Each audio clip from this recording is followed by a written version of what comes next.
Therefore, Rakshasas, Asuras, are automatically taking away their life. Understand properly. For those whose life they will protect Dharma, they will permanently have Veera Swarga and Kailasa Padavi. For any reason, people who forgot to protect Dharma, having the Uttamottama birth of Sanatana Hindu Dharma birth, there is no other way for them. Sanatana Hindu Dharma human birth is Uttamottama human birth. Your rights in this world are immense. Also, your responsibility in this world is large. Protecting Dharma is responsibility. Those who do not protect Dharma, they do not have the right to live. Understand properly. All those who took the Uttamottama birth, which is Sanatana Hindu Dharma birth, all of you understand.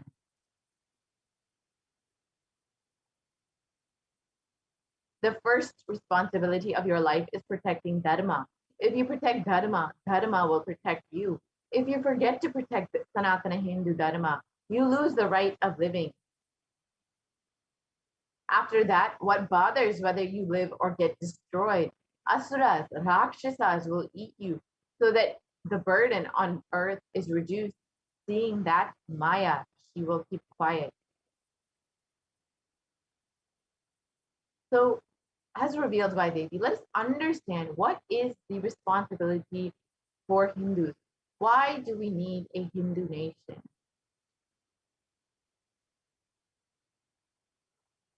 So Hinduism represents one of the most ancient yet most progressive indigenous spiritual traditions with an open framework network model, which that stands for global peace, vegetarianism, nonviolence, yoga, worship of nature, temple-based living, manifesting spiritual powers, and the inherent divinity of every being.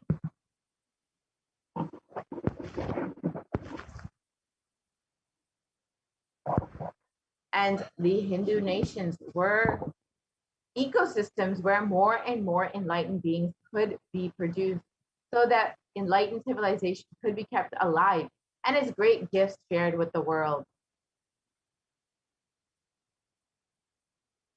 So let us look at the reference for Hindu nations from our Hindu scriptures. So the Hindu nation ruled by Bhagavan Rama, the Rama Rajya, was described in the Valmiki Ramayana as there were no widows to lament, nor were there any danger from wild animals, nor any fear born of diseases. The world was bereft of thieves and robberies. No one felt worthless, nor did old people perform obsequies concerning youngsters. Every creature felt pleased. Everyone was intent on virtue, turning their eyes towards Rama alone. Creatures did not kill one another. And the description continues. People survived for thousands of years with thousands of their progeny, all free of illness and grief. The trees were bearing flowers and fruits regularly, without any clouds were raining in time, and the wind was delightful to the touch. Every caste was performing their own duties, satisfied with their own work and bereft of any greed. People were intent on virtue and lived without telling lies. All people were endowed with excellent characteristics. All were engaged in virtue. So you can just see the Hindu nation ruled by Rama was prosperous. Everyone there was peaceful and happy. And even in the Hastinapur kingdom ruled by Yudhishthira, it was described in the Srimad Mahabharata. Devas granted rain to fulfill all wants. The world was free of all diseases. There was no hunger or thirst anywhere. There was no mental suffering. Those without livelihood were given livelihood. There was abundance all around. There was no worldly worries for anyone, and there was no cause for fear either. Happiness on earth was in fact even greater than in the heavens. So you can see, as described in the Srimad Mahabharata, how joyful, how peaceful, how prosperous even the Hastinapur kingdom was. And these were just two representations of how Hindu kingdoms existed in our ancient times. And Hindu nations have contributed so much to the world in nearly every field, including enlightenment, medicine, art, science, technology, aviation, dance and music, clothes and jewelry, social systems, judicial systems, political systems, and legal systems. And let us now understand exactly how our Hindu nations were destroyed. So the phase one of the destruction of the Hindu civilization were the Islamic invasion, and this was between 800 and 1700 AD. And this was the physical destruction of the Hindu civilization. And the description from Will Durant, a famous historian, is described as the Mohammedan conquest of India is probably the bloodiest story in history. The Islamic historians and scholars have recorded with great glee and pride the slaughters of Hindus, forced conversions, abduction of Hindu women and children to slave markets, and the destruction of temples carried, by, carried out by warriors of Islam during 800 AD to 1700 AD. Millions of Hindus were converted to Islam by sword. And during this period, millions more were raped and murdered and dismembered. You can just see how savage this conquest of the Hindu nation was by the Islamic invaders. And the description from the Islamic law prescribes for Hindu in Khilji's kingdom was described as Hindus are like mud. If silver is demanded from them, they must, with greatest humility, offer gold. If a Mohammedan desires to spit into a Hindu's mouth, the Hindu should open it wide for that purpose. God created Hindus to be slaves for Mohammedans. The Prophet hath ordained that if the Hindus do not accept Islam, they should be imprisoned, tortured, and finally put to death and their property confiscated. To keep the Hindus in abasement is especially a religious duty because they are the most inveterate enemies of the Prophet. Again, you can see how much of hatred and barbaric attitude the Islamic invaders had towards the Hindu population, the native population of the of India at that time. And over the conquest of the the Islamic invaders, over 200 million Hindus were slaughtered by the Muslim invaders. Over 100,000 temples were destroyed, and over 1 million deities and scriptures were destroyed. And the description of this conquest is the conquering armies burnt villages, people's wealth, took Brahmins and children and women of all classes captive, flagged them with thongs of rawhide, carried a moving prison with them, and converted prisoners into a twist hurt.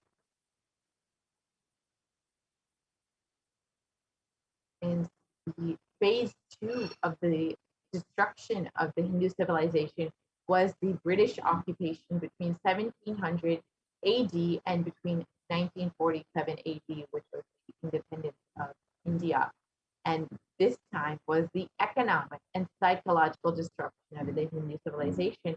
And you can very clearly see how this was, you can see the photos from the Bengal famine of during the British invasion, which was the engineer famine. And Will Durant describes that I have seen a great people starving to death before my eyes, and I'm convinced that this exhaustion and starvation are due not, as their beneficiaries claim, to the overpopulation and superstition, but to the most sordid and criminal exploitation of one nation by another in all recorded history. And he is describing the forced famines, the forced poverty upon the Hindu population in India at the time. And the phase two of the British occupation During that time, the British Empire used all possible means to destroy Hindus it, in civil and cultural institutions in order to delegitimize and demoralize the indigenous people of India so that it would become slaves in their own homeland. And this included discriminatory laws to instill feelings of inferiority, engineered famines to starve natives into submission, annexed they annexed Hindu kingdoms to undermine the native rule. They mistranslated Hindu scriptures to instill anti-Hindu narratives, and they destroyed indigenous Gurukul education system. They destroyed the local industries and forced importation of British goods. And finally, they banned the production and owning of firearms by Hindus.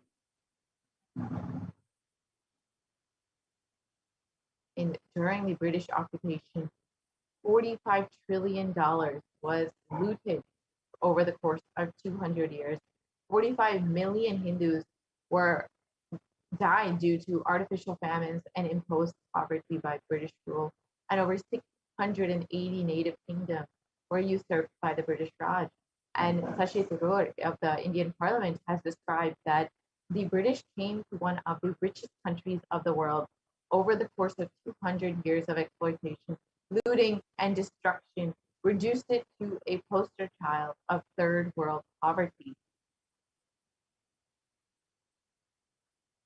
And phase three was secular India, which was ruled by brown faces, British attitudes and policies towards Hindus. And Nehru, the first Prime Minister of India, has described what a disgusting, savage people we are. Politics, progress, socialism, communism, science, where are they before this black religious savagery? India can never be a Hindu republic.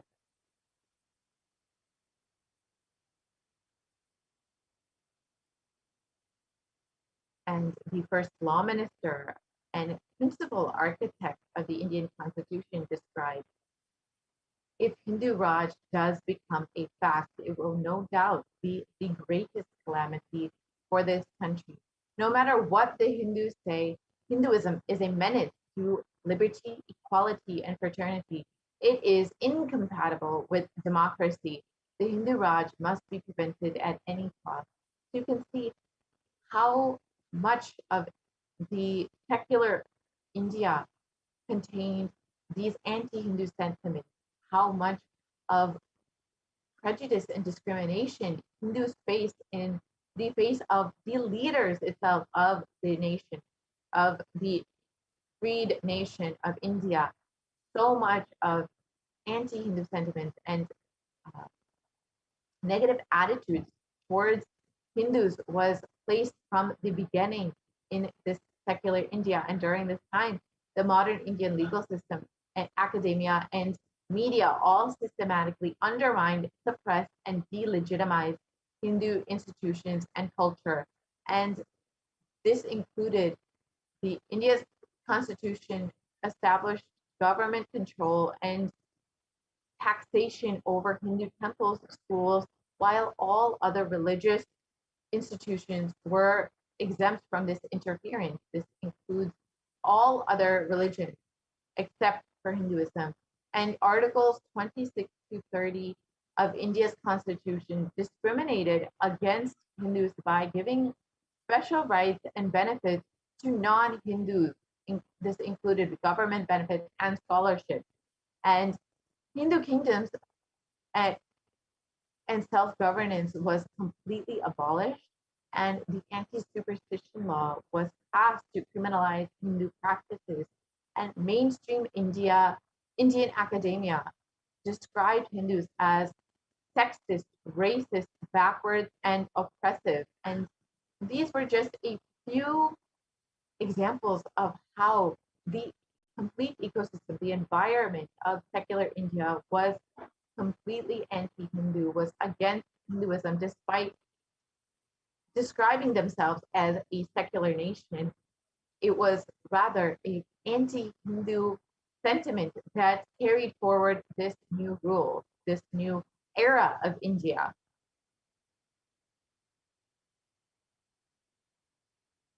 And during this time, the media narratives were used to stereotype and demoralize Hindus, and Bollywood and other mainstream media outlets consistently portrayed Hindu gods and gurus as cartoonish, dishonest, corrupt sex fiends, and in a manner similar to the British imperial propaganda. And media narratives are used to shape human consciousness and further political agenda. Racist British colonial stereotypes portraying Hindus as superstitious, backwards, dishonest, and corrupt are perpetuated by their brown British successors in modern India, completely unabated. And you can see some of the examples of how Hindus and Hindu gods were portrayed in Indian media. You can see how they're portrayed as sex fiends, as jokesters, as uh, and completely disrespectfully towards the Hindu gods and goddesses. And the revival of the Hindu nation. So let us understand why we need to revive Hindu nation and why we need Kailasa. The Supreme Pontiff of Hinduism described that during the time of Mahabharata, Hindus had 56 deshas, 200 states, 1700 samsthanas, 10,000 sampradayas. In all 56, we Hindus are persecuted. Now we have lost all 56. The last one to fall was Nepal. I am the collective voice of all persecuted Hindus. I will revive and rebuild a Hindu nation built on the Vedagamic principles as a refuge for all practicing and aspiring Hindus, as a safe haven for all persecuted Hindus. So this is the vision described by the Supreme Pontiff of Hinduism for our Hindu nation. So let us understand, what is Kailasa? This revival of Kailasa, the Hindu nation, is for reviving this whole life of enlightened civilization and all the great things it has to offer to the world, bringing legitimacy to all the Hindu offerings that Sanatana Hindu Dharma has, and sharing it with the whole world is the purpose of this Kailasa, the Hindu nation. And Kailasa is the revival of the cosmic constitution. Kailasa is the model nation of how enlightened civilization should be living and administered. Politics, judiciary, education, economy, everything will be revived as Paramashiva revealed in the Vedagama, the Sanatana Hindu Dharma scriptures.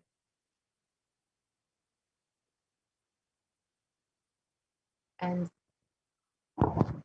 being one of the most persecuted civilizations, Hinduism is on the brink of extinction, such that the next generation may know only about Hinduism through our history textbooks. So what can we do to stand up for Hinduism and all that it has offered to the world?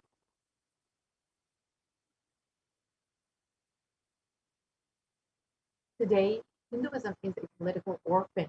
The preservation and restoration of Hinduism's spiritual and cultural heritage is impossible without a national identity. So what can we do to save Hinduism? Let us reclaim our Hindu identity. Let us understand how we should do this. If you are healthy, wealthy, rich, successful, peaceful, happy, respectable, have a stable family life, have the best mental health, and you're a Hindu, understand that Hinduism is responsible. Hindu identity is responsible. Hindu scriptures are responsible. Hinduism is responsible for our successful lives as Hindus. It is the Hindu scriptures which gave us the best mental setup. All of the best things that we Hindus have, the Hindu scriptures are responsible for this. Hindus are the richest and most successful ethnic community in the world. Hindu scriptures, Hindu lifestyle, our enlightened masters are responsible for this. Hindu thought currents are responsible for this. And in this article in the Hindustan Times, you can see that Hindus are the most educated religious group in the US as per the Pew report. And this just shows how much Hinduism has contributed to each and every one of our lives.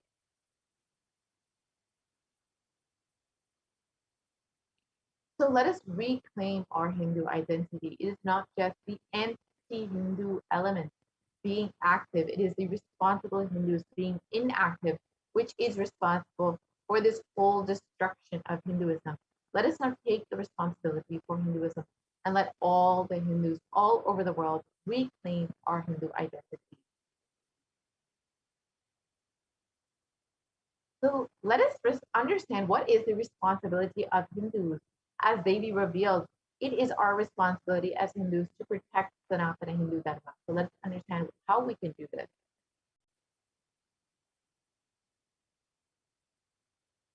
It is the responsibility of Hindus to revive this enlightened civilization again and again, bringing the gifts of enlightened civilization to humanity. The revival of the enlightened civilization, the Kailasa, the Hindu nation is the survival need of humanity. Again, Devi has revealed that it is our responsibility to protect Hindu Dharma and to share its gifts with the world.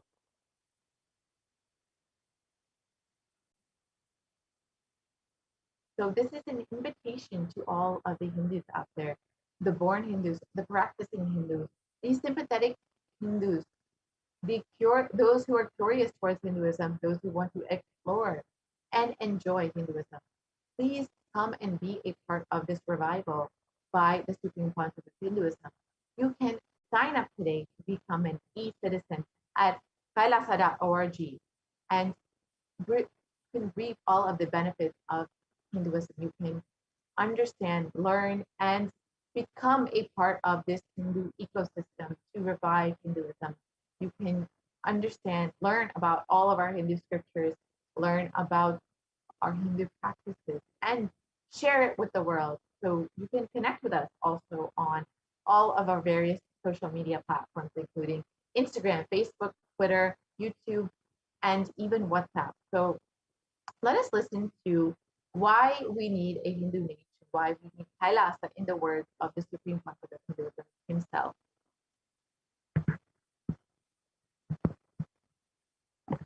Contribution. Hinduism, Veda Agamas have great things to contribute to the world. Like the great power manifestation science, the ancient culture and arts, the ancient lifestyle truths, the ancient medical practices and medicinal knowledge, the ancient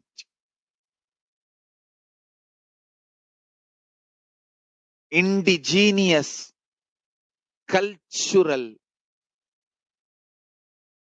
heritage and jewelry, perfume, dance, music. In every level, Hinduism has so much to contribute. Veda Agamic traditions have so much to contribute to share all this with the world, to contribute to the world.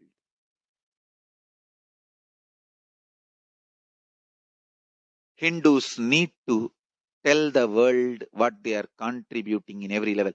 The brand of Hinduism itself is enriching and empowering and enlightening. Hinduism is all about enlightening the world, enlightening, enriching the world, contributing.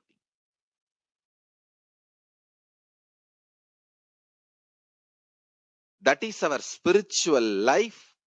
That is our spiritual strength. That is our spiritual core principle.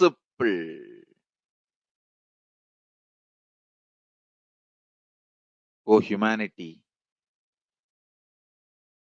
I request you with folded hands, some one corner of the world, if you just give me few hundred acres, I will keep this whole science alive. Leave it for the whole humanity freely.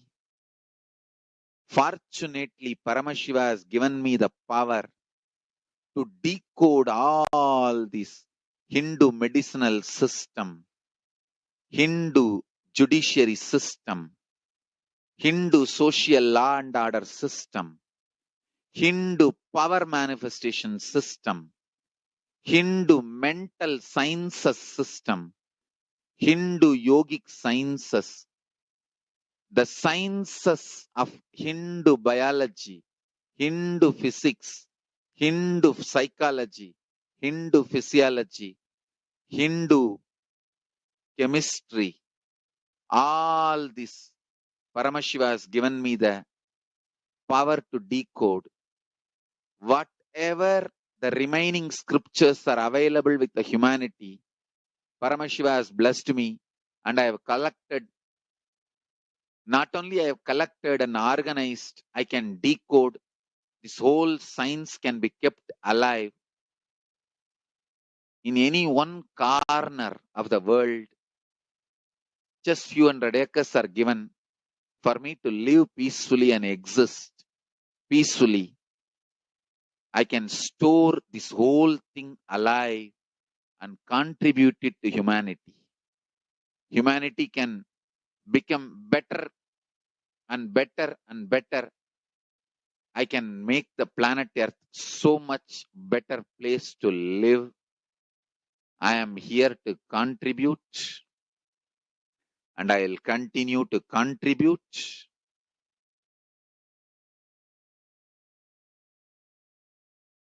as long as I am allowed to live. I will contribute. I have collected all the remaining available scriptures, maybe 2 crore books. 2 crore means 20 million, I think, books on Hindu physics, Hindu chemistry, Hindu biology, Hindu physiology, Hindu psychology, Hindu law and order, Hindu social system, the power manifestation sciences of Hinduism, yogic sciences of Hinduism. I have collected, and Paramashiva has given me the blessings and power to decode. I have decoded and continuing to decode them. If the humanity, somebody is kind enough to give me few hundred acres in one corner of the world and let me live peacefully, I can keep all these scriptures there and go on sharing with the world, revealing these whole sciences to the world, and go on contributing. I don't need anything other than one cup of curd rice every day. That's all. A cup of curd rice per day over. I can go on be giving this to the world. I can add to the world. I can make the world better place to live. That's all I have to say.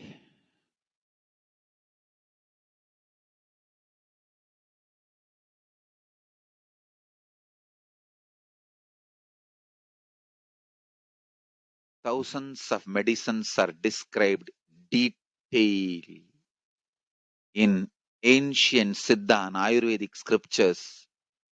Paramashiva has given me the power to decode them, read them, and properly translate and map them to the modern day human language. I am ready to work 20 hours a day. I just need few hundred acres where I can sit peacefully and keep this library, run a Gurukul where thousands of people can learn this and share it with the world, understand.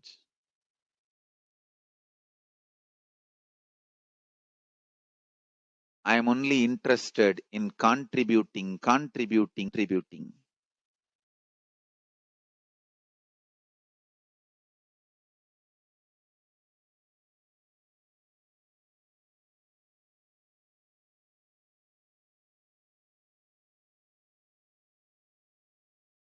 if we can decode all this great knowledge, whole world can prosper from this knowledge. Whole world can enjoy from this knowledge. If I prosper, I will only create a university. I will not create anything else. If the Hindus prosper, they will only create education institutions. Because Hinduism is all about giving, contributing. If I prosper, I'll create university. That's all. Kailasa is all about university to decode the ancient sciences and share with the world. Understand? Every day I am sitting and going on decoding, writing notes on my books and writing details on my books. Whether it is making human beings manifest powers, and I have also now started downloading and decoding the science of making animals manifest powers. Whether making people manifest powers or healing,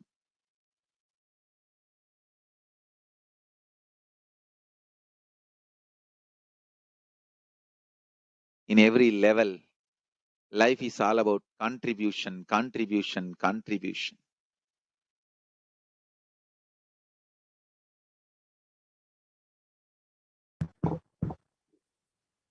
And as the Supreme Contribute. life is all about contribution, and that is exactly what the Hindu nations have done and will do for the world. So, with this, we will be concluding this segment of the Devi Akashic reading and move on into the next segment where we will understand some of the revelations made by Devi Parash.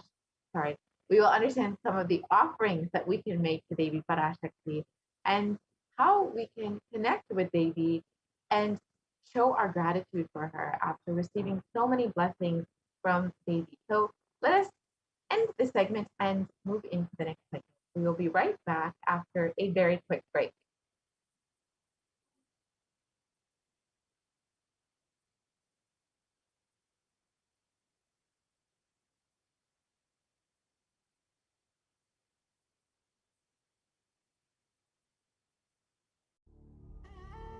What I mean by the word Kailasa, listen intensely.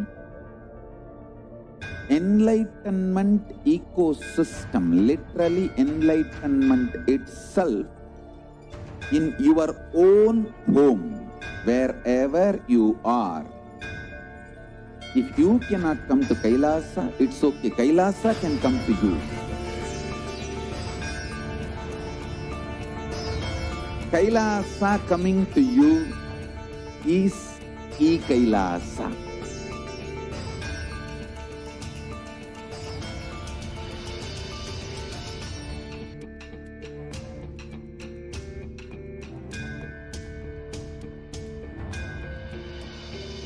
I will revive Hinduism.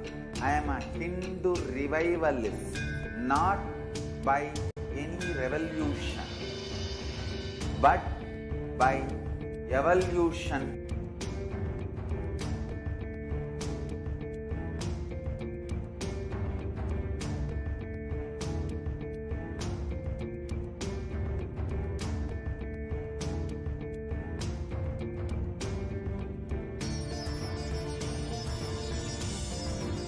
And setting model communities.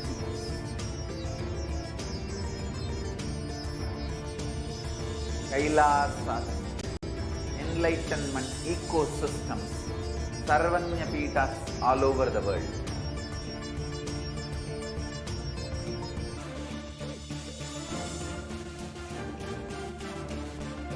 All all powerful cognition, knowledge. Only when you live, power manifestation and possibilities manifestation happens. This is a fundamental truth.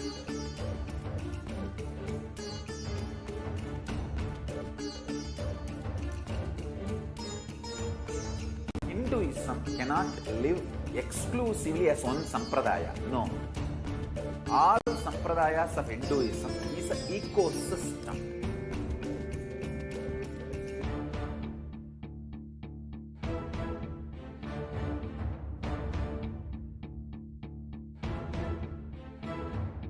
So don't keep quiet thinking that if one sampradaya is attacked, only that sampradaya is going to be affected. All of us are ecosystem.